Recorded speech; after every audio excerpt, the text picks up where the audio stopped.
بسم اللہ الرحمن الرحیم۔ رسول اللہ صلی اللہ علیہ وآلہ وسلم نے حدیث قدسی میں فرمایا، اللہ تعالیٰ نے نیکیاں اور برائیاں مقدر کر دی ہیں اور پھر انہیں صاف صاف بیان کر دیا ہے۔ بس جس کسی نے بھی نیکی کا ارادہ کیا لیکن اس پر عمل نہ کیا تو بھی اس کے لیے نیکی کا بدلہ ہے، اور اگر کسی نے نیکی کا ارادہ کیا اور پھر اس پر عمل بھی کر لیا تو اللہ تعالیٰ اس کو اپنے پاس سے 10 سے 700 گنا تک نیکیاں دے گا۔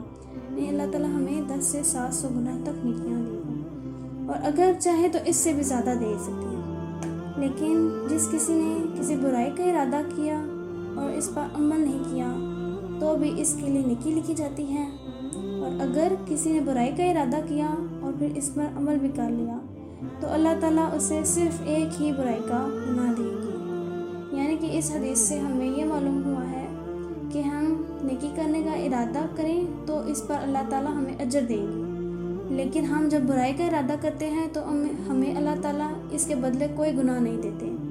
اللہ تعالیٰ کی رحمت اتنی وسیع ہے کہ گناہ کرنے کے بعد صرف ایک گناہ ہی لکھتا ہے۔